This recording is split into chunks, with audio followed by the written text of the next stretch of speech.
আমাকে 18ই জুলাই মধ্যরাতে তুলে নিয়ে যাওয়া হয়। আমার ছোট বাচ্চা কাপড়ে প্রস্রাব করে দিয়েছিল। আমি সেই কাপড়টা পর্যন্ত চেঞ্জ করার সময় পাইনি, পায়ের জুতো পর্যন্ত দিতে দেয়নি। আমাকে জিজ্ঞাসাবাদ করে, পরে অমানবিক মারধর করে। আমার শরীরে কাঁপুনি চলে আসে। তারপরে তারা ডাক্তার আনে, আমাকে ইঞ্জেকশন দেয়। অন্ধকার ঘর, রুমের মধ্যে বাথরুম, লাইট কিছুই নেই। খাবার দিয়েছে মোমবাতি জ্বালিয়ে। দিনের না রাতের খাবার আমি জানি না। বাংলাদেশে হাসিনা সরকারের গোপন কুঠুরির আয়না ঘরের অন্ধকার অত্যাচারের হার হিম করা কথা শোনালেন ছাত্রনেতা ভিপি নূর। আয়নাঘর কি? আয়নাঘর শুনতে যতটা সাদামাটা, রহস্য ততই বেশি।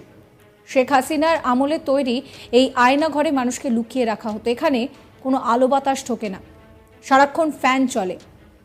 হাসিনা বিদায় নেওয়ার পর কথা উঠছে যে আয়নাঘর থেকে বন্দীদের মুক্তি দেওয়া হবে। কাদের রাখা হতো সেখানে? হাসিনার আমলে বিরোধী দলের বহু নেতাকর্মী নিখোঁজ হয়ে গিয়েছে, তাদের কোনো হদিশ নেই। এমনকি সেনাবাহিনীর লোকজনও রয়েছেন সেই তালিকায়। আয়নাঘর আসলে গোয়েন্দাদের একটি গোপন বন্দিশালা বা ডিটেনশন ক্যাম্প। বাংলাদেশের মানবাধিকার সংস্থার খবর অনুযায়ী 2009 থেকে 2021 সাল পর্যন্ত মোট 605 জনকে রাখা হয়েছিল। এদের অনেকেই বিএনপি সমর্থক, এদের অনেককেই জঙ্গি বলে আটক করা হয়। এই বিষয়ে বাংলাদেশের ছাত্রনেতা ভিপি নূর তিনি সাংবাদিক বৈঠক করেন এবং তার যে ভয়ঙ্কর অভিজ্ঞতা, সেই অভিজ্ঞতার কথাই তুলে ধরেছেন। কি বলছেন ভিপি নূর শোনাবো।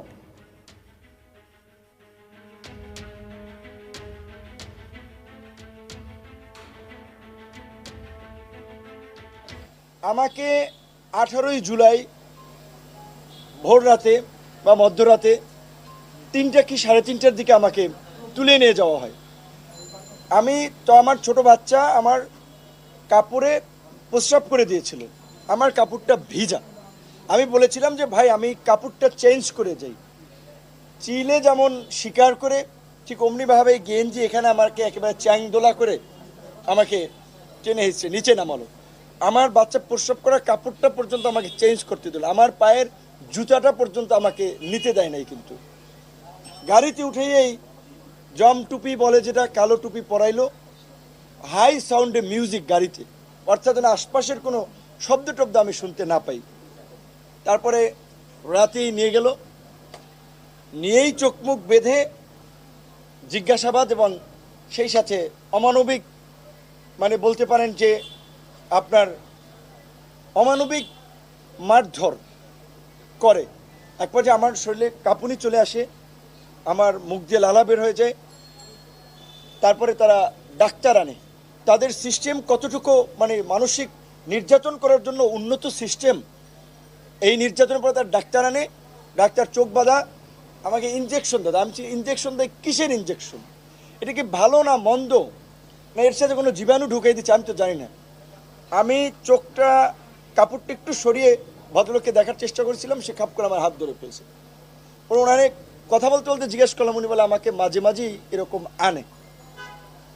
তারপরে রাতে ঘুমেই পড়ি, সকালবেলা খাবার দেয় অন্ধকার ঘরেই। একটা ছোট্ট মহসিন হল, ঢাকা বিশ্ববিদ্যালয়ে যারা গেছেন, নিচে যে সিঙ্গেল রুমগুলো থাকে ওই রকমের একটা রুম, রুমের মধ্যে বাথরুম, লাইট নেই। খাবার দিছে মোমবাতি জ্বালাইয়া, দিনের খাবার না রাতের খাবার আমি জানি না। একই সঙ্গে আরেক ছাত্রনেতা দেশের পরিস্থিতি নিয়ে কি বলছেন শুনুন। প্রিয় সাংবাদিক ভাইরা, এদেশের মানুষ এখনো পর্যন্ত একটি সংকটময় মুহূর্ত পাড়ি দিচ্ছে। ইতিমধ্যে আমাদের আইনজীবী তিনি বলেছেন যে বিপ্লবের পরে আবার প্রতি বিপ্লব হওয়ার সম্ভাবনা থাকে। আমরা এখন দেখতে পাচ্ছি দেশের বিভিন্ন জায়গায় থানায় হামলা হচ্ছে, পুলিশের উপর হামলা হচ্ছে, এবং যারা আপনার আওয়ামী লীগের নিরীহ বা অন্য এরকম সাধারণ মানুষ তাদের উপরেও হামলা হচ্ছে। আমাদের কাছে এরকম বিভিন্ন জায়গা থেকে রিপোর্ট এসেছে যে চাঁদা দাবি করা হচ্ছে। কারা এগুলো করছে? এগুলো যারা করছে আমরা তাদেরকে বলতে চাই, আপনারা এই কর্মযজ্ঞ থেকে বিরত থাকুন। অন্যথায় গণ অধিকার পরিষদের নেতৃত্বে সারা বাংলাদেশে আমরা সংগ্রাম পরিষদ গঠনের মাধ্যমে আপনাদেরকে দাঁত ভাঙা জবাব দিব। আমরা দেশবাসীকে বলতে চাই, যারা এই লুটপাটের সাথে জড়িত, যারা পুলিশের উপর হামলা করছে, থানায় হামলা করছে, আপনাদের কাছে তথ্য থাকলে গণ অধিকার পরিষদের নেতৃবৃন্দের কাছে আপনারা সেই তথ্য সরবরাহ করুন। আমরা ওই সকল অপরাধীদেরকে অবশ্যই আমরা বিচারের মুখোমুখি করব ইনশাআল্লাহ। এবং একই সাথে আমরা বিভিন্ন জায়গায় দেখতে পাচ্ছি যে বিভিন্ন ব্যক্তিকে পিটিয়ে হত্যা করা হচ্ছে এবং তাদের লাশ বিভিন্ন জায়গায় ঝুলিয়ে রাখা হচ্ছে। আমরা এই রকম বাংলাদেশ দেখার জন্য এই দ্বিতীয় মুক্তিযুদ্ধে অংশগ্রহণ করি নাই। এই রকম বাংলাদেশ দেখার জন্য নুরুল হক নূর এরকম রিমান্ডে নির্মম নির্যাতনের শিকার হয়নি। নুরুল হক নূরকে তার হাত বেঁধে, তার পা বেঁধে, তার চোখ বেঁধে নির্মম ভাবে এই ডিবি হারুনরা তাকে নির্মম ভাবে নির্যাতন করেছে। এই রকম বাংলাদেশ আমরা চাই না। আমরা চাই জাতীয় ঐক্য এবং সংহতি, এবং সেখানে শান্তি শৃঙ্খলা থাকবে।